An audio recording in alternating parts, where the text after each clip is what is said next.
गुरु जब सप्तम भाव में बैठते हैं तो कुछ बातें कॉमन होती है हर लगन की कुंडली के लिए और कुछ बातें प्रभाव डालती है अलग अलग लगनों में कि गुरु सप्तम में क्या फल प्रदान करेंगे। सामान्य फल यह है कि गुरु सप्तम में हो, अन्य ग्रहों की युति या दृष्टि न हो तो व्यक्ति का जो जीवन साथी है वो हेल्दी, दिखने में हट्ठा कट्ठा, शारीरिक रूप से मोटा और काफ़ी पढ़े लिखे विद्वान होता है। किसी भी क्षेत्र में, जिस क्षेत्र में वो हो, कोई न कोई एक क्षेत्र में निपुण होता है जिस क्षेत्र में वो काम कर रहा होता है। सप्तमस्थ गुरु का जीवन साथी के प्रति वफादार और एक अच्छी निष्ठा प्रकट कराता है। विवाह समय पर बृहस्पति करवा देंगे। यदि सप्तमस्थ बृहस्पति पर किंचित मात्र भी कोई पाप प्रभाव नहीं है तो सप्तम का गुरु अगर पाप प्रभाव में आ जाए, यदि बृहस्पति सप्तम में है लेकिन बुध है सप्तम में, शुक्र है सप्तम में या चंद्र है सप्तम में, यानी शुभ ग्रह का प्रभाव है बृहस्पति के साथ सप्तम में, तब तो वैवाहिक जीवन अच्छी रहेगी, कोई बहुत ज़्यादा कष्ट नहीं रहेगा, वैवाहिक जीवन बिल्कुल सुखद रहेगी और वैवाहिक जीवन में सब कुछ ठीक चल रहा होगा। लेकिन वहीं पर ये बृहस्पति क्रूर या पाप प्रभाव में आ जाए, जैसे मंगल की दृष्टि में हो, मंगल के साथ आ जाए, शनि की दृष्टि अथवा शनि के साथ विराजमान हो, राहु केतु की दृष्टि या फिर राहु केतु के साथ चांडाल दोष से पीड़ित हो, इवन सूर्य की दृष्टि भी पड़ जाए या सूर्य साथ में हो, सूर्य से अस्त हो जाए गुरु, तो भी वैवाहिक जीवन में अड़चनें उत्पन्न होती है। विवाह बहुत मुश्किल के बाद होता है, कई बार विवाह होता ही नहीं है, रिश्ते आएंगे, सब कुछ ठीक रहेगा, लेकिन अपने आप वो रिश्ता कैंसिल हो जाएगा। बहुत परेशानी मुश्किलों के बाद विवाह भी होगा। विवाह बाद अगर कुंडली मिला ली गई है तो ठीक ठाक चल जाता है, और अगर कुंडली नहीं मैच हुई है तो फिर विवाह बाद बहुत जल्द विवाह टूट जाती है। यानी गुरु सप्तम में है और मंगल अगर 1, 4, 7, 8, 12 भाव में आ गया, यानी कुंडली मंगलिक बन जाएगी, और किसी स्त्री की कुंडली है तो तुरंत डाइवोर्स का योग बन जाएगा।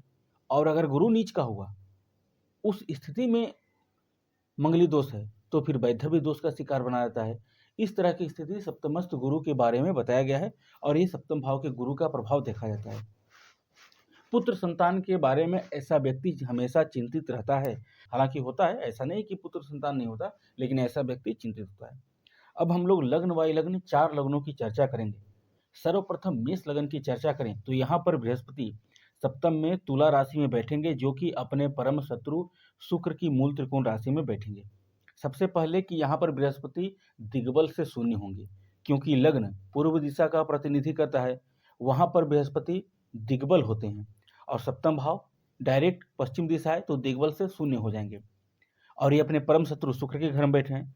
बृहस्पति भाग्येश और व्ययेश भी हैं, द्वादश भाव का भी मालिक है। भाग्येश होने की वजह से विवाह के बाद आपका भाग्योदय होगा, विवाह के बाद आपकी तरक्की होनी शुरू हो जाएगी। हो सकता है अगर आप बिजनेस कोई कर रहे हैं अपना खुद का, तो उसमें आप अपने जीवन साथी को पार्टनर बना सकते हैं, विशेष लाभ होगा, या फिर बिजनेस पार्टनरशिप करने में भी बहुत ज़्यादा लाभ होगा। हायर एजुकेटेड के लिए कुंडली काफ़ी अच्छी है, संतान के लिए काफ़ी अच्छी है। ज़्यादातर जो आपसे निर्णय होगा वो अच्छा ही निर्णय होगा, बुरा निर्णय जल्द नहीं होता। बृहस्पति की पंचम दृष्टि एकादश भाव में जो शनि की राशि को देखेंगे तो गुरु की दशा अंतरदशा में जीवन में आपको हमेशा फाइनेंशियल कोई प्रॉब्लम नहीं रहेगी, फाइनेंशियल स्थिति हमेशा स्ट्रॉन्ग रहेगी, जो भी आपकी इच्छाएं हैं वो पूरी होती चली जाएगी, क्योंकि भाग्येश की दृष्टि लाभ स्थान पर है, तो भाग्य से लाभ की प्राप्ति और इच्छा की पूर्ति होनी ही होनी है। थर्ड हाउस पर जो दृष्टि रहेगी बृहस्पति की, नौवीं दृष्टि, वो आपको जितना मेहनत करेंगे उससे कई गुना वो फल देगा। छोटे भाई बहन का सहयोग मिलेगा, और अगर आप विदेश यात्रा या फिर छोटी मोटी यात्रा भी करते हैं वो भी काफ़ी आपके लिए हेल्पफुल रहेगा, और वो भी बहुत ज़्यादा आपके लिए लाभकारी साबित होगा। मेहनत का फल कई गुना ज़्यादा मिलता है। लेकिन बृहस्पति यहाँ पर व्ययेश भी है, अगर यहाँ पर बुध के साथ भी बैठ जाए, क्योंकि बुध इस कुंडली के लिए अकारक है, तो फिर विवाह में बाधा उत्पन्न करेगा। और बुध के साथ बैठ जाए, ऊपर से राहु शनि या फिर मंगल केतु का प्रभाव आ जाए तो डाइवोर्स भी हो जाएगा, विवाह होता भी नहीं है जल्द। ये स्थिति इस लगन की कुंडली के लिए बन रहा है। या द्वादश में भी मंगल बैठ जाए और अपनी अष्टम दृष्टि दे दे गुरु को, तो भी निगेटिव यहाँ पर हो जाएगा, यानी कि प्रॉब्लम ये बढ़ जाएगी। फिर विवाह होगा भी नहीं, विवाह होगी भी तो जीवन साथी काफ़ी उम्र में आपकी उम्र से काफ़ी ज़्यादा बड़ी और एकदम आपके स्वभाव से विपरीत मेल खाता हुआ आएगा। वृषभ राशि वालों के लिए बृहस्पति जब सप्तम भाव में होंगे तो यहाँ पर बृहस्पति मंगल की साधारण राशि वृश्चिक राशि में होंगे और वृषभ राशि वालों के लिए बृहस्पति अष्टमेश और लाभेश होते हैं एकादशेश। क्योंकि गुरु अष्टमेश होकर सप्तम भाव में बैठे हैं तो गुरु यहाँ पर विवाह में बाधा उत्पन्न करेंगे, क्योंकि विवाह के कारक गुरु हैं और सप्तम भाव विवाह का है, दाम्पत्य जीवन का है, पति पत्नी का भाव है, तो बाधा उत्पन्न करेंगे, लेकिन उतनी बाधा नहीं जितना अन्य क्रूर या पाप ग्रह बाधा उत्पन्न करते हैं। तो पहली स्थिति यह है कि जब गुरु इस भाव में बैठे हुए होंगे, पाप प्रभाव से मुक्त रहेंगे, तो विवाह विलंब से होगा लेकिन ठीक रहेगा, कोई बहुत ज़्यादा दिक्कतें नहीं आएगी। मंगल राहु केतु का प्रभाव होने पर विवाह एक्स्ट्रा मैरिटल अफेयर की ओर ढकेलता है, शादीशुदा जीवन साथी से आपका एक्स्ट्रा मैरिटल अफेयर की ओर ले जाएगा। उसके बाद शनि का योग बन जाए तो शनि यहाँ पर भाग्येश है, उस वजह से विवाह बाद भाग्योदय होगा और जीवन में जो भी इच्छा पूर्ति आपकी रहेगी, इनकम अच्छे होंगे, क्योंकि इनकम का मालिक भी गुरु है, तो इनकम अच्छी रहेगी और इनकम की वजह से जीवन में हर तरह की सुख सुविधा आपको मिलेगी। किंतु बृहस्पति का यहाँ पर श्रेष्ठ फल दाम्पत्य जीवन के दृष्टिकोण से नहीं मिलेगा, अन्य सभी क्षेत्रों के लिए ठीक है। बृहस्पति की दृष्टि अपने घर को देखेंगे, पंचम दृष्टि बहुत अच्छी स्थिति है, यहाँ पर बड़े भाई बहन का पूर्ण सहयोग। लगन पर दृष्टि आपके चेहरे पर एक अलग तरह का निखार आएगा, आपके अंदर पॉजिटिविटी सकारात्मकता का विचार आएगा, आध्यात्म के क्षेत्र में आप काफ़ी ज़्यादा रुचि रखेंगे। और नवम दृष्टि तीसरे भाव पर चंद्रमा के घर को देखने से, यानी उच्च राशि को देखने से, यहाँ गुरु आपको जितना यात्रा करेंगे, जितना जन्म स्थान से दूर रहेंगे, उतना ही आपको श्रेष्ठ सफलता प्रदान करेंगे। सप्तम में बृहस्पति धनु राशि का विराजमान होंगे, जो कि अपनी मूल त्रिकोण राशि का बैठेंगे और उच्च कोटि का राजयोग हंस नाम का पंच महापुरुष राजयोग बनाएंगे। इस राजयोग की वजह से होगा ये कि यहाँ गुरु दशमेश भी है, दसम भाव का भी मालिक है, तो जीवन में कैरियर में उन्नति, कैरियर में सफलता और कैरियर में पदोन्नति का योग बनाएंगे। उच्च पदस्थ अधिकारी भी बना सकते हैं। जीवन साथी अच्छे कुल, अच्छे खानदान से, अच्छे संस्कार वाली, अच्छे गुणमान वाली होगी। जीवन साथी के अंदर हर तरह का एक जो सद्गुण होना चाहिए वो होगा। और जो पुरुष का भी जीवन साथी, स्त्री के लिए पुरुष जीवन साथी, वो भी शुद्ध शाकाहारी भोजन ग्रहण करने वाले होते हैं। ऊपर से देखा जाए तो किसी अन्य पाप प्रभाव में न हो, चंद्रमा के साथ योग बना ले, बहुत अच्छा योग है। जीवन साथी मन अनुकूल या फिर जैसा आपने सोचा भी नहीं उस तरह से एकदम आपकी आत्मा के अनुकूल जीवन साथी मिल जाएगा और आपके जीवन पथ में, गृहस्थ लाइफ में आपको आगे ले जाने में काफ़ी सहयोग। और ये गुरु आपको जीवन में हर तरह की इच्छा की पूर्ति के साथ साथ हर तरह के क्षेत्र के लिए सफलता प्रदान कारक रहेगा।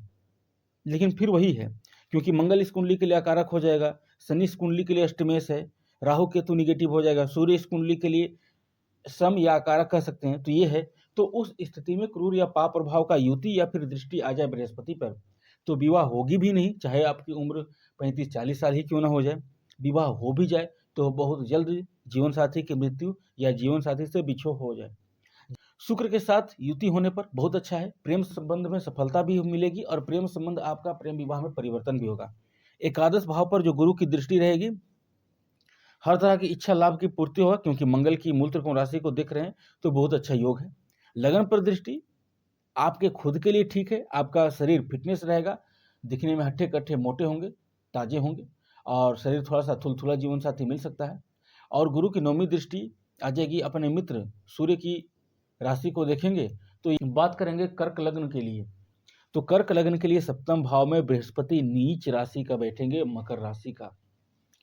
और बृहस्पति इस लगन की कुंडली के लिए छठे भाव के स्वामी होते हैं, क्योंकि मूल त्रिकोण राशि धनु राशि उनका छठे भाव में है और जो साधारण राशि है मीन राशि वो है भाग्य स्थान में। तो बृहस्पति भाग्येश के साथ साथ रोगेश भी है, षष्ठेश भी है, सप्तम भाव में नीच का होकर बैठा है। जीवन साथी शारीरिक रूप से कमजोर मिलना, आपको पता नहीं चलेगा, जीवन साथी तो ठीक ठाक मिलेगा, दिखने में एकदम मोटा ताजा है, थुलथुला हट्ठा-कट्ठा है, लेकिन अंदर ही अंदर उसको कहीं न कहीं hernia, liver, appendix, kidney, sugar, इन सभी या फिर थायराइड, इन सभी बीमारियों से जूझता हुआ जीवन साथी आपको मिलेगा। अंदर ही अंदर कोई ना कोई एक बीमारी उसको रहेगा, जिसे हम कह सकते हैं कि रोगी जीवन साथी मिलना। अधिकांश जो खर्चे हैं वो पैसे बीमारी के ऊपर ही खर्चे होंगे, जीवन साथी के ऊपर ही खर्चे होंगे। भाग्येश अगर बृहस्पति बैठा है तो ये एक प्लस पॉइंट है कि विवाह इस क्षेत्र में करा देगा, ऐसे घर में करा देगा जहां से आपको कुछ ना कुछ फाइनेंशियल लाभ मिल जाएगा ससुराल से। हालांकि मैं ससुराल का धन कब मिलेगा इस पर कभी चर्चा नहीं करता, या इसका कोई मैं टॉपिक प्रश्न लेता भी नहीं, लेकिन फिर भी यहाँ पर ये योग बन रहा है इसलिए मैं बता रहा हूँ। तो यहाँ पर ऐसी स्थिति बन रही है। ऊपर से अब इस गुरु पर जितना क्रूर या पाप प्रभाव पड़ेगा ये समस्या उतनी ही बढ़ जाएगी। यानी समझिए कि एक तरह से तो करेला है ही, ऊपर से और नीम चढ़ गया, वही वाला हाल हो जाएगा। गुरु यहाँ पर निर्बल है। अगर मंगल की दृष्टि युति आया तो विवाह के शीघ्र अतिशीघ्र वैधव्य या डाइवोर्स का योग बना देगा। ये फिक्स है, ज्यादातर वैधव्य का ही योग बनाता है। कई बार पति की एक्सीडेंट में मृत्यु का योग देखा गया है, पत्नी की भी बीमारी के दौरान मृत्यु का योग देखा गया है पुरुष की कुंडली के लिए। फिर यहाँ पर अगर शनि का भी योग बने तो भी अच्छा नहीं है, क्योंकि शनि इस कुंडली के लिए अष्टमेश है, प्रॉब्लम बढ़ेगी इस कुंडली के लिए। बुध का भी योग ज्यादा सफल प्रदायक नहीं है, क्योंकि बुध द्वादशीस है, मकर राशि में 2.25 नक्षत्र होता है। कुछ नक्षत्रों में होने पर उस नक्षत्र का लॉर्ड अगर केंद्र त्रिकोण में या द्वितीय अथवा एकादश में बैठा है तो फाइनेंशियली स्ट्रांग हो जाएगा, लेकिन निराशा में आशा की एक किरण बता सकता है। लगन पर दृष्टि अंधे की लाठी, मात्र एक सहारा वाली स्थिति आ जाएगी। थर्ड हाउस पर दृष्टि थोथा चना बाजे घना वाली स्थिति आ जाएगी। तो यहाँ पर गुरु का आपको रेमेडीज करना होगा। गुरु का रेमेडीज आप करेंगे, गुरु का जिमस्टोन धारण नहीं करना चाहिए, गुरु का मंत्र जाप उपासना करनी होगी।